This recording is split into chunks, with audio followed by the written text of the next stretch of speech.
Operation सिंदूर एक विचार। Operation सिंदूर जो है एक अभियान न हो करके एक विचार है, एक सोच है। भारत सरकार की एक स्पष्ट नीति है। पहले यह नए भारत की नई परिकल्पना है, नई सोच है और आतंक के खिलाफ एक नई नीति है जो बहुत सटीक, स्पष्ट और शांति सूचक है। शांति सूचक का मतलब है पहले हम वार नहीं करेंगे, लेकिन जैसे आतंकी घटनाएं होंगी हम उसको रिटेलिएट करेंगे। पहले हम आतंकी घटनाएं होती थी तो हम शांति वार्ता करते थे, हम खोज करते थे, उनकी पहले जांच बैठाते थे। जो कोई कार्रवाई आज तक हुई नहीं उस पर, तो हम सीधे कार्रवाई करेंगे।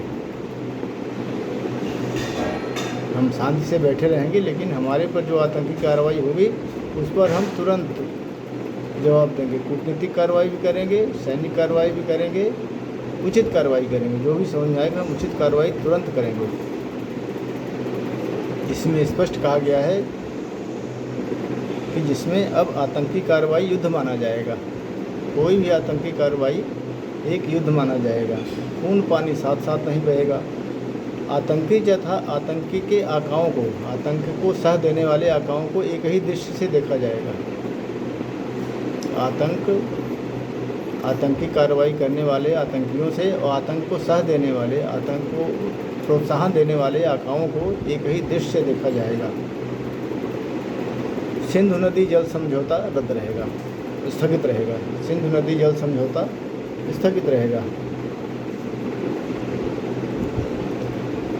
अब वार्ता अगर होगी तो वार्ता केवल पीओके पर होगी।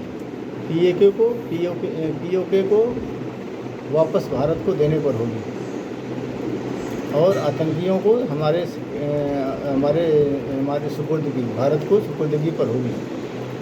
जो आतंकी घटनाएं करते हैं उनको सुपुर्दगी पर होगी और पीओके की वापसी पर होगी। पीओके खाली करने पर होगी। जबरन ऑक्युपाई कर रखा पाकिस्तान ने हमारी गलतियों की वजह से, अब हम उस गलती को सुधारेंगे। तो ये इन पर गलतियाँ होगी। और सबसे महत्वपूर्ण बात ये भी है कि भारत अब न्यूक्लियर ब्लैकमेल नहीं सहेगा, न्यूक्लियर ब्लैकमेल की धमकी में नहीं आएगा। पहले था हमारी सरकारें न्यूक्लियर ब्लैकमेल के चक्कर में कुछ काम नहीं करती थी। अब ये नया भारत है, नरेंद्र मोदी का नया भारत है। नया भारत नई नीतियों के हिसाब चलेगा। नई नीति घोषित कर दी गई है। सरेंडर करने और सीज फायर करने से पहले पाकिस्तान ने सरेंडर किया, उसके बाद सीज फायर लागू हुआ। सीज फायर से पहले नीति घोषित कर दी गई है कि अब कोई भी आतंकी कार्रवाई युद्ध मानी जाएगी। स्पष्ट दुश्मनों को बता दिया गया है, अपने पड़ोसियों को, चाहे वो बांग्लादेश हो चाहे पाकिस्तान हो, दोनों तरह सेम घटनाएं हो रही हैं। तो किसी भी आतंकी कार्रवाई को युद्ध की तरह लिया जाएगा और तुरंत उचित कार्रवाई की जाएगी। ये हमारे भारत की नई नीति है। जो नई नीतियों को हमें ये समझना चाहिए कि हम शांति चाहते हैं। शांति सूचक का मतलब यही है कि हम शांति तब तक चाहेंगे जब तक हमें कोई छेड़ेगा नहीं। जैसे हमें ये छेड़ेगा हम उसको शांति की बात को ख़त्म कर देंगे। भाई शांति की जवाब शांति से, अशांति का जवाब अशांति से देंगे। ये आप युद्ध करेंगे, आप आतंकवादी करेंगे तो आतंकी कार्रवाई करेंगे तो आप अशांति ही होगी। तो शांति का जवाब शांति से, शांति सूचक नीति का मतलब मेरा यही है, कहने का मतलब है कि शांति का जवाब शांति से, अशांति का जवाब अशांति से दिया जाएगा। पहले हमारी नीतियाँ थी, हमारी सरकारें थी कि हमारे एक गाल पर थप्पड़ मारा तो हम दूसरा गाल उसकी तरफ कर देते थे। ऐसा अब नहीं होगा। हमें एक गाल पर अगर थप्पड़ मारने की कोशिश भी किया तो हम दोनों गालों पर थप्पड़ मारेंगे और ज़ोर से मारेंगे, ताकि महसूस हो सके दुश्मन को कि हमें थप्पड़ किसी ने मारा है। जैसे अभी मारा, अभी सिंदूर ऑपरेशन में आतंकवादी अड्डों को नष्ट किया, उनके एयर बेसेस को नष्ट किया। तो ऐसी उचित कार्रवाई तब भी की जाएगी।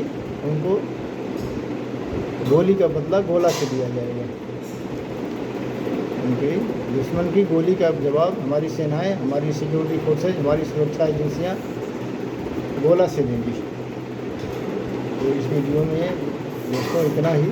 हमें ये बात रखनी थी कि शांति सूचक जो हमारी शर्तें हैं, शांति का मतलब अब यही होगा। शांति का नई परिभाषा भारत सरकार ने दिया है कि हम तब तक शांत बैठेंगे जब तक हमें छेड़ोगे नहीं। जब हमें छेड़ोगे तो हम अशांत हो जाएंगे। उसका जवाब तुरंत दे देंगे। मतलब शांति का जवाब शांति से, अशांति का जवाब अशांति से। अशांति का जवाब शांति से नहीं दिया जा सकता। ताकत होती है, ताकत। राष्ट्रीय स्वयंसेवक संघ के सरसंघचालक मोहन भागवत जी ने कहा है कि शांति भी ताकत से ही आती है। शांति तो ताकत से ही आती है। इससे हम ताकतवर रहेंगे तभी हम शांति वार्ता कर सकते हैं। नहीं, शांति वार्ता का कोई ये नहीं होता, कोई उस पर फल नहीं होता, कोई असर नहीं होता। तो इस तरह से हमारी इस वीडियो में इतना ही। जय हिंद, जय भारत, जय भवानी, जय शिवाजी, जय संभाजी।